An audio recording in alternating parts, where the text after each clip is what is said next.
Šiandien 7 Kauno dienose. Nosis, petis, akys, op! Jeigu matom rapsų lauką, tai ne rapsai mus veikia, bet pati spalva veikia. Daug geltonos, važiuoja ir staiga geltona.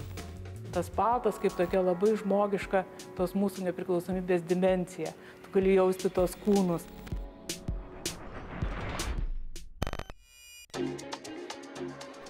Kiek skiriame laiko sportui? Ar svarbi fizinė kultūra mokyklose?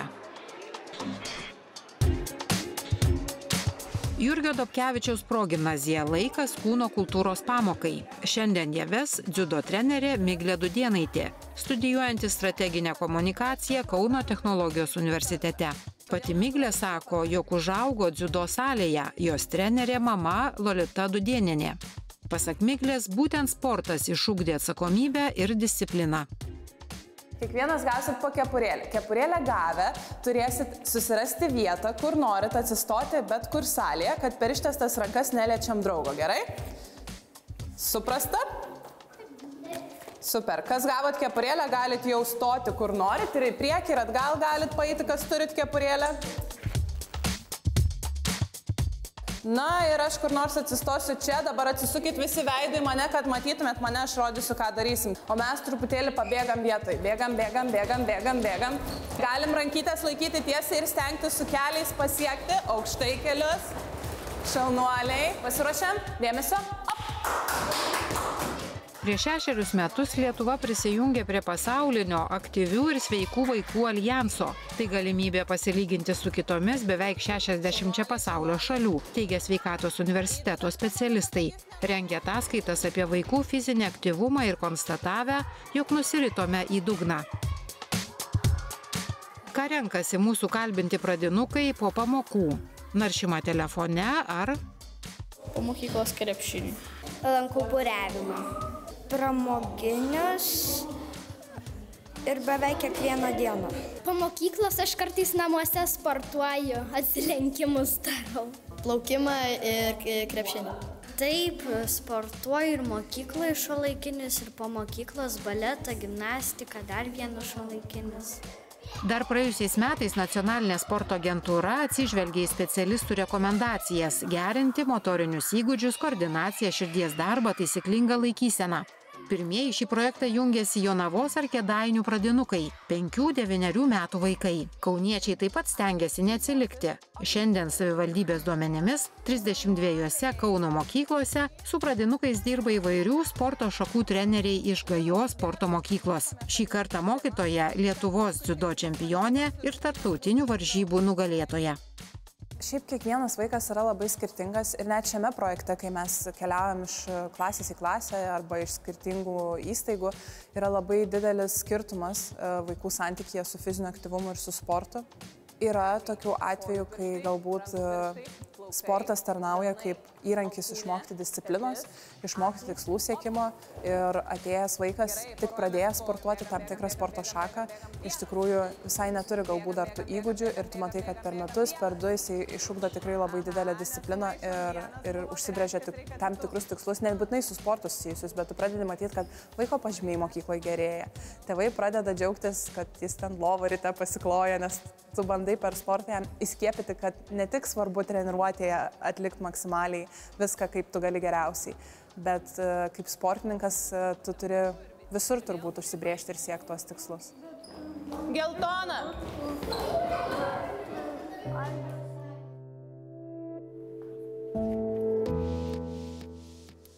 Labai vaikai dabar mėgsta sėdėti daugiau prie kompiuterių, prie telefonų, prie televizorių ir jie tiesiog truputėlį tingiai žiūri į tą pajudėjimą.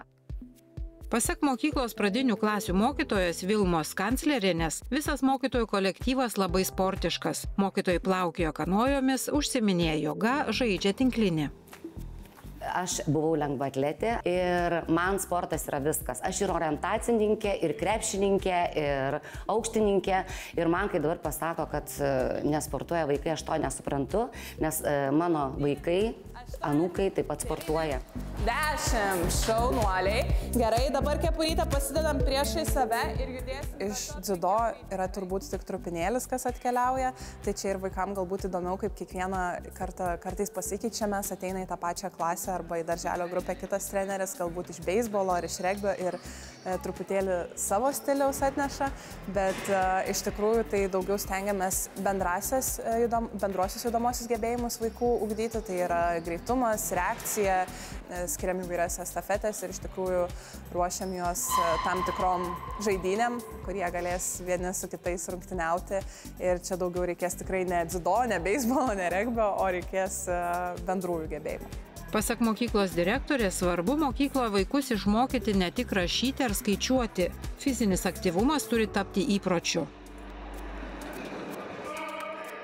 Netgi tokia akcija kaip 7-okų labai graži socialinė iniciatyva išvalyk mokyklos kiemą savaitgalį ir susibūrę vaikai su savo kastuvais, inventoriumi ir tėveliais tiesiog padaro siurprizą mokytojams ir išvalo mokyklos kiemą, kur galima statyti automobilius arba saugiai ateiti švariais takais į mokyklą. Na ir žinoma, džiaugsmas kiems argi mūsų Jozui.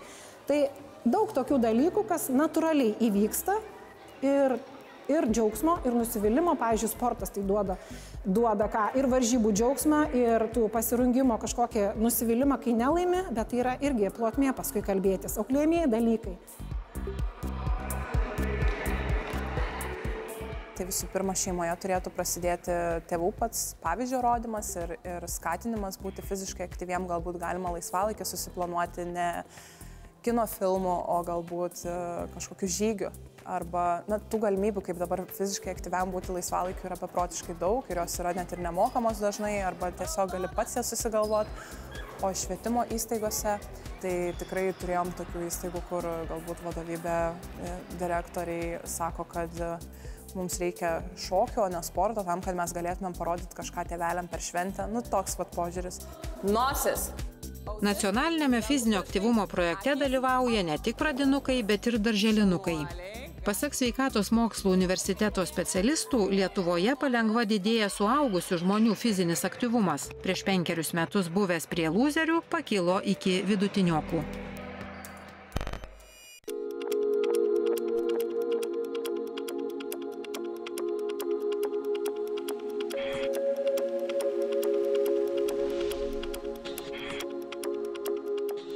Septynių Kauno dienų pokalbyje parodos Žmonių muziejaus manifestas kuratorė Auksė Petrulienė.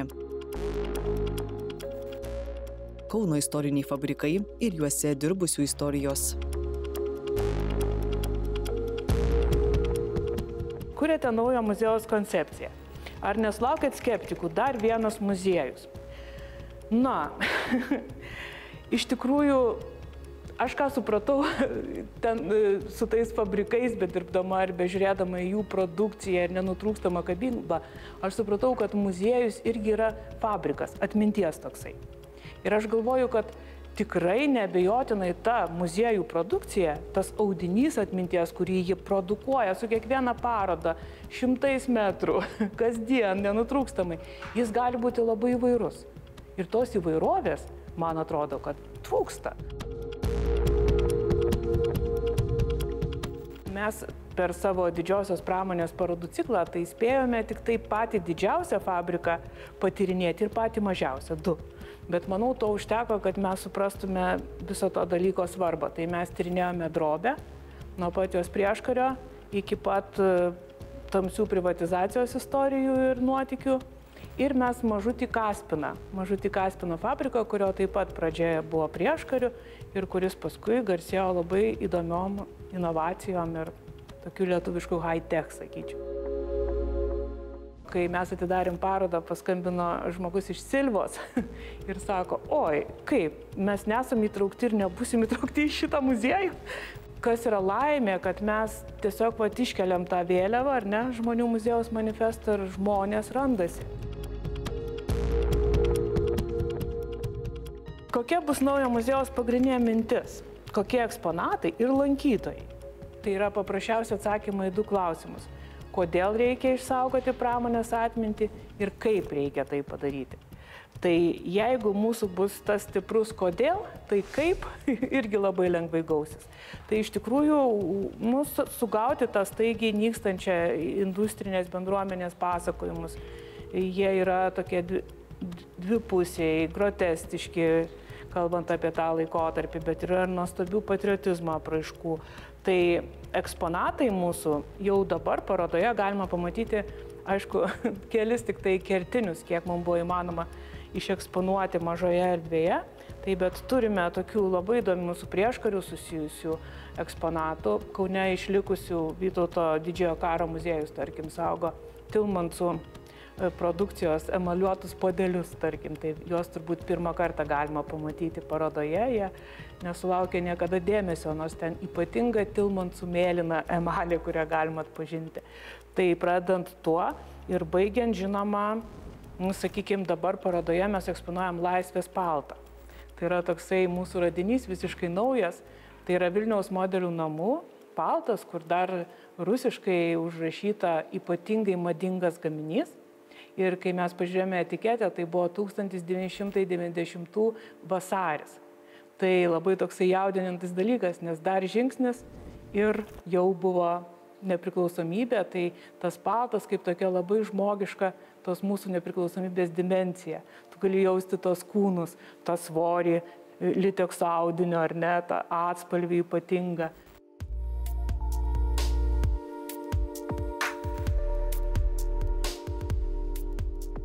Darbo muziejaus pavadinimas kelia sovietinės ir nebūtinai malonias asociacijas. Kaip jums pavyksta išlaviruoti? Taip, tai yra susijęs su nepatogia atmintim. Didžioji dalis turbūt mūsų muziejaus tų gyvųjų istorijų, kurias mes galime pasiekti, jos yra susijusios su ypatingu laikotarpiu, su okupacijos laikotarpiu ir net ir nepriklausomybė, kalbant apie industriją, turi tokį, visos tos laukinės privatizacijos istorijos jos nepašė. Dėl to visi šitie pasakojimai, jie tokie buvo nustumti į šoną ir iš tikrųjų, kai mes ėmėmės didžiosios pramonės parodų ir tą sugalvojom tokį ironišką pavadinimą didžioji sovietinė pramonė.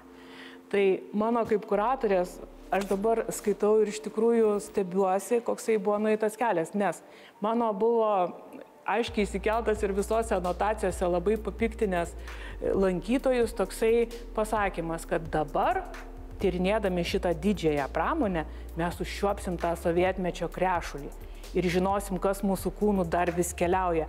Nes mes buvom labai aiškiai išmokyti. Griuvo blogis. Kartu su Sovietų imperija griuvo ir pramonė, kuri buvo aiškus blogis, susijęs su tuo, produkcija taip ir panašiai. Ir kas buvo keiščiausia, kad kai mes ten pradėjome kapstytis vienas po kito už tų raudonų fabrikų fasadų, ėmė lysti neįtikėtinos, patriotinės, nuostabios istorijos. Tarkim, Inkaras ar ne? Ir ten, sakykime, laboratorijoje Inkaro dirbantis disidentai, Andriukaitis grįžęs ar ne, Liudas Dambrauskas, vienuolės, kurios inkariukus gamina šalia viena kitų tremtiniai, kurie galėjo sugrįžti. Ir jie vienas kitą negali apie tai kalbėti, bet pažįsta iš gero kalbos mokėjimo, rusų kalbos. Ir visi žinojo tas roves, tas tokias povandeninės roves, išgalvojo lietuviškus gaminius. Pavyzdžiui, paleido trispalvius inkariukus ar negūdžių sovietmečių. Sugebėjo apginti, kodėl toks derinys per daugelį kontroliuojančių komisijų.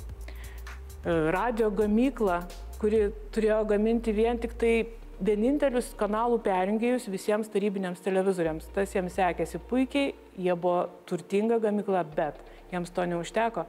Ir kažkodėl jie ėmė galvoti, kaip čia sukurti kažkokį lietuvišką, visiškai turbo lietuvišką inovaciją. Taigi mes žinom visi, ką sukūrė Šilelį ir mes galim to didžiuotis. Aš radau daugybę istorijų, kuriomis mes turim būtinai didžiuotis. Mes ir dabar sulaukėme klausimų dėl šito manifesto parodos. Sako, kodėl dabar, karo akivaizdoje, mes turime pradėti įmuziejinti sovietmečio atmintį. Rodos, mes turėtume daryti atvirkščiai visai. Tai aš galiu pasakyti, kad šitos mažosios istorijos ir šita didžioji pramonė, tie žmonių pasakojimai, jie kalba apie tai, kiek gali vienas žmogaus gyvenimas. Paprasto žmogaus gyvenimas gali absoliučiai keisti dalykus. Tai šita dėžutė iš tikrųjų pati savame yra toksai labai įdomus radinys ir ženklina visą pradžią mano šito įsitraukimo į industrinės istorijas. Tai yra iš dirbtinio pluošto. Na, dėžutėje mes ir turime jau lankytojų parašytų, tarkim, atsiliepimų. Ne? Jie labai įdomiai svarsto apie atmintį. Svarsto štai, pasinaudokime praeitimi tarsi laipteliu, kuris padeda kopti aukštyn, bet neleiskime jai tapti inkaru, kuris temptų mus žemyn. Čia mes turime nuostabią produkciją to paties Kaspino. Tai buvo skirta dainų šventėms, perkeistas tas tautiškumas, kaip ir sovietmečiu buvo iš tikrųjų siekiama kažkaip modernizuoti, transformuoti ir iš tikrųjų atkirsti, bet kažkaip mūsų sugebėjo ir gamintojai, ir mūsų žmonės išlaikyti tos DNR kapiliarus tose juostose. Tai va. Parodos Žmonių muziejaus manifestas rengėjai laukia jūsų užrašytų prisiminimų. Paroda Kauno paveikslų galerijoje veiks iki vasario 11 dienos.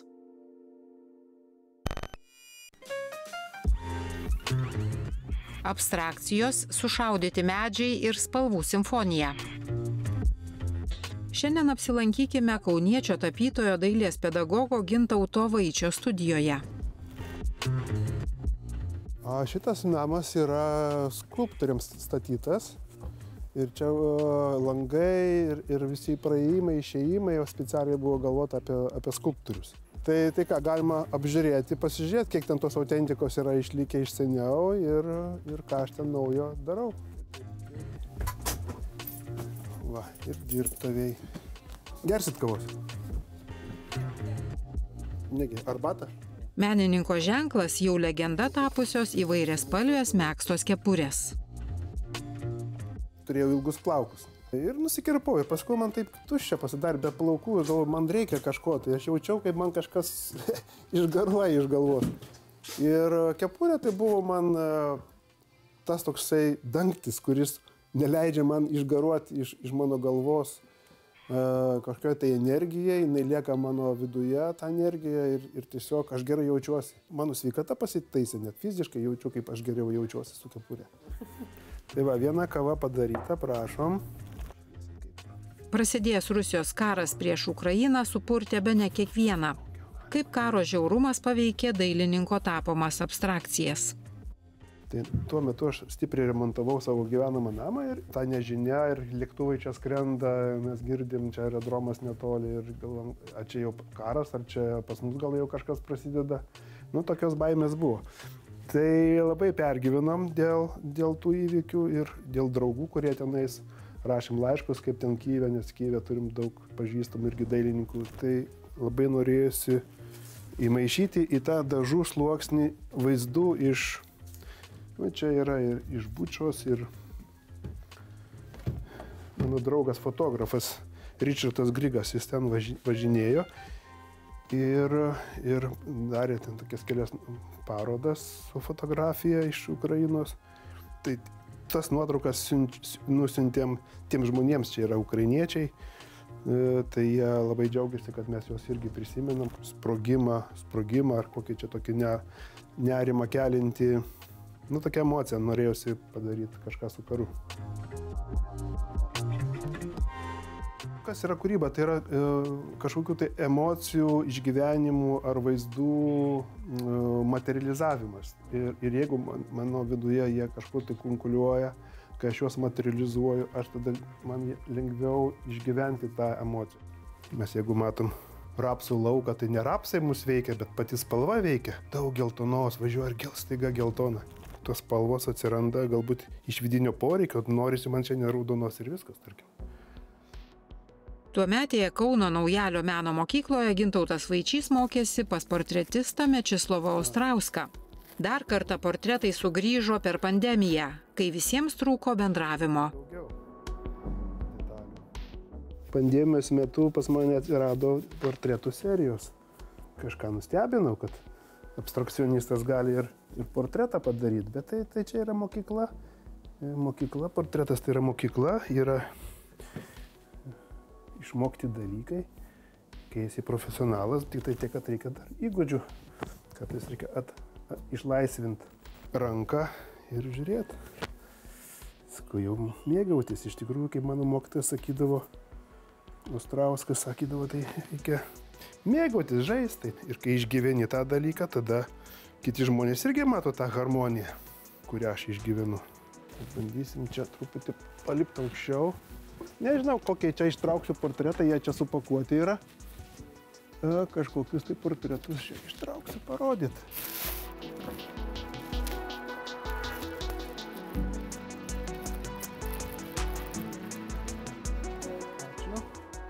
Portretas iš parodos Gdanske, autoportretas su lempa. Bet prieš tai buvo dar keletas pagal El Greco, Antaną Samuolį ar Franką Zappą. Kai Lietuva kovojo barikadose, Gintautas Vaičys įstojo į Dailės akademiją Vilniuje. Kaip pats pasakoja, tuomet buvo visko, net ir nusivylimo studijomis. 3.-4. kurse planavo viską mesti ir išeiti į vienuolyną. Niujorke tuomet dirbo garsus abstrakcionistas Kęstutis Zapkus, pažadėjęs studentams atvykti, kai Lietuva bus laisva. Dailininkas pažadą tesėjo.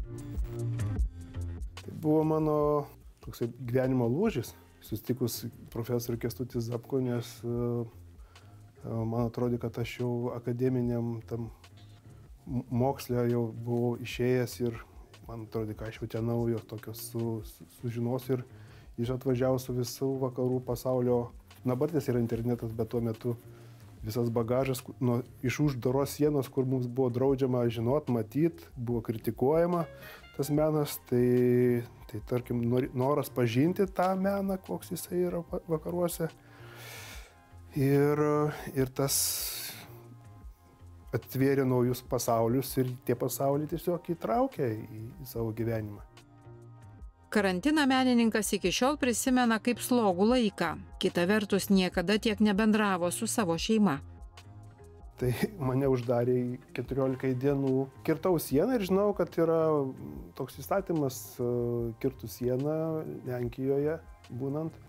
14 dienų bus uždarytos tarp 4 sienų. Žinau, kad ten bus maža patalpa. O ką aš 14 dienų ten veiksiu? Tai aš pasiėmiau akvarelę, žinojau ten, kad tėčiui reikia portretą padaryti, jisai jau amžiuje, galvoju, reikia kažkaip jį nudžiuginti, tai jis žiūri tą abstrakciją, sako, ką tu čia, sako, nemoki piešti. Tai padariau tą portretą, vieną portretą ir paskui jau kitą ir paskui žiūriu, kad atsiranda norinčiųjų, pradėjau kelti internetą, kadangi vis tiek mes per internetas tuo metu buvo vienas pagrindinis langas į pasaulį. Nu ir pasidarė visą seriją 14 darbų portretų. Nu ir portretistas pasidariau. Nu, dabar patys sudalyvaukime kūrybinėme procese. Procesas. Jisai turėjo būti baltas.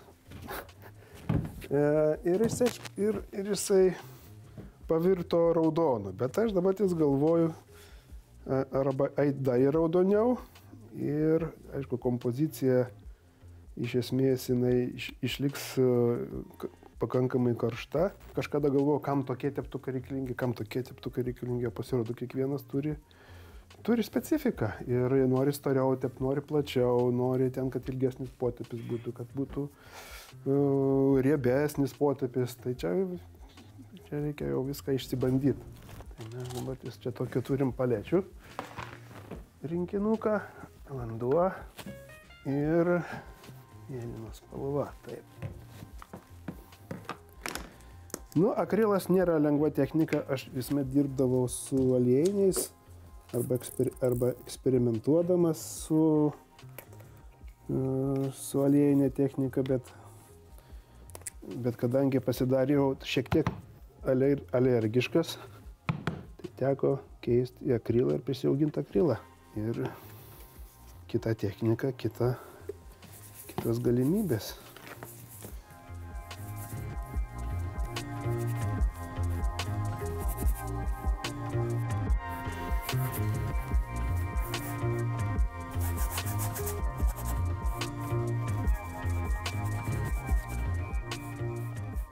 Be abejo, ilgiuosi gal faktūrų, aliejinės tapybos, bet vasarą.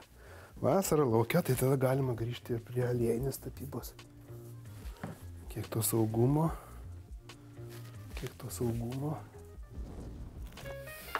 Taip, tai va.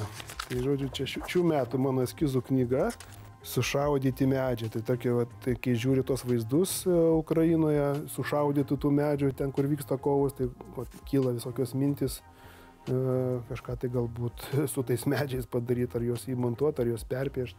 Jos atsidaro kaip žaizdos, kartais, kai jisai susiabstrahuoja, tai tarkim paprasta šaka pasidaro kaip randas, kuris pjauta, susiūta, tai sakau, gal reikia pasidomėti chirurginiais susiuvimais, kokiu būna susiuvimų. Tai va tokia paskui iš tos abstrakcijos paskui ir abstrakčiai traktuojama, kiekvienas gali perskaityti.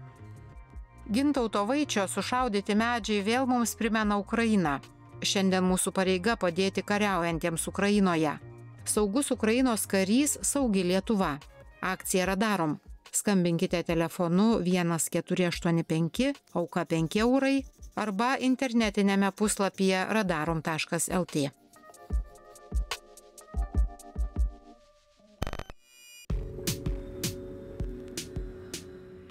Šiandien tiek. Tiesiog likite su 7 Kauno dienomis. Laidos naujienas sekite 7 Kauno dienų ir LRT Facebook paskyrose. Laidos įrašai LRT mediatekoje.